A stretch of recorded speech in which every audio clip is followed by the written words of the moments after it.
Ready? Start.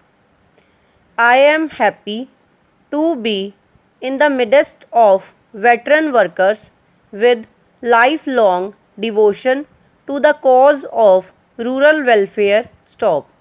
I am sure the seminar which I have the honor to inaugurate will evolve a comprehensive and action oriented strategy for rural development.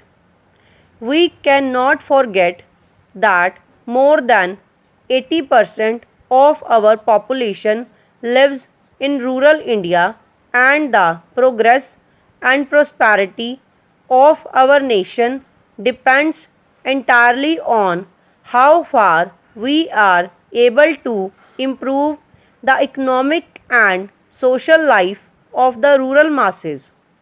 It has been my faith for nearly half a century, ever since I came under the influence of Mahatma Gandhi, that the key to the future development of our nation rested on our ability to bring about a total economic and social transformation of our villages in which the real Indian lives.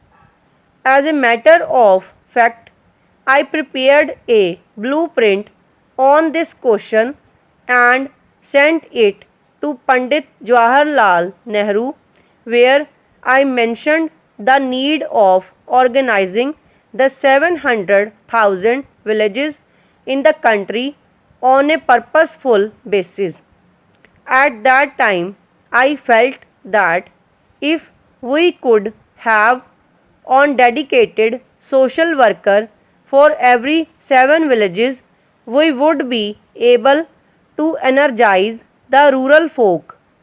What was required and is even now required is to have dedicated workers who will completely identify themselves with the problems, hopes, and aspirations of the people. The strategy for rural development that we evolve should have both a social and economic content. In my view, it should tackle the twin problems of ensuring maximum agricultural productivity and a massive growth of agro industries. In our country, there are a few pockets of rural prosperity, notably in some areas of Punjab and Haryana. If we analyze carefully the reasons for this, one finds invariably that it is only in areas where agriculture has been developed into a core of an industrial network that agrarian prosperity follows agricultural progress. This would imply the need for an integrated plan of cropping and the growth of agro industries. Unless we involve the people in the formulation and implementation of plans, we cannot make much progress. The panchayats, representing the collective will of the people, can and should play a positive role in economic development. Panchayats in our country unfortunately have earned a bad name as being caste and faction ridden. This must change, and we should banish outright these old world attitudes.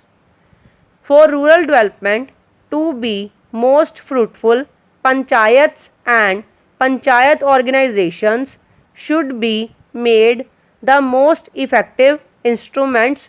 Bureaucratization and politicalization have also been the bane of panchayat institutions.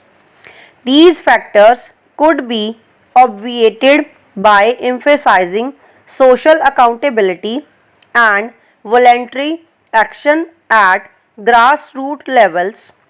Our rural folk are essentially good people, and if we provide them the right leadership and approach their problems with sympathy and understanding, the villages of India today can be converted into ideal centers of cooperative community life.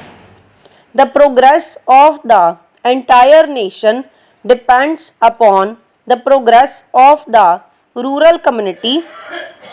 In my view, village reconstruction with self reliance and self sufficiency as the two principal goals to be achieved is the most effective way to meet the challenges of poverty and unemployment. It is only through utilizing the available manpower resources in the best manner possible that we can achieve a breakthrough from the present stagnation.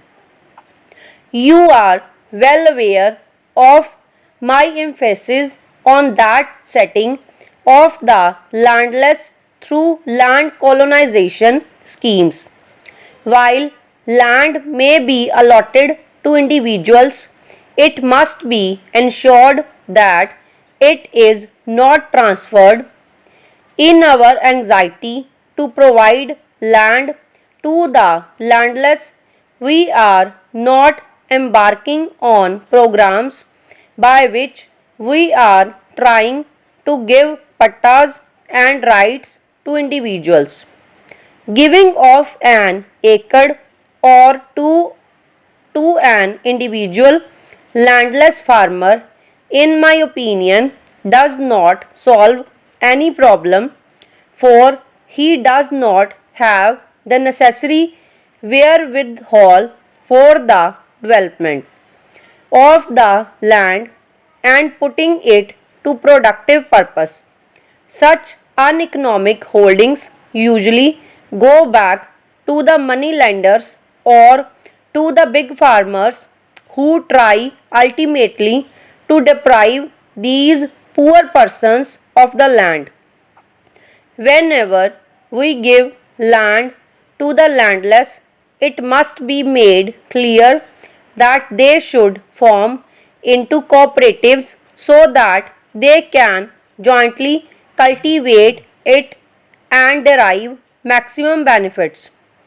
There would be collective ownership, and therefore, for practical purpose, the entire project area will be managed as a part of the larger entity, and individual interest will be subject to the common will and progress. Where there is a collective endeavor, several aspects of modern scientific agriculture like proper pest control and water management becomes capable of effective adoption.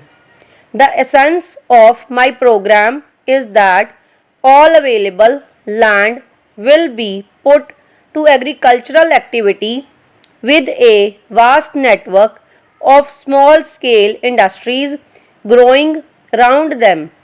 Women have also an important place in this scheme because they can engage themselves profitably in occupations like beekeeping, poultry, dairy, weaving, tailoring, etc.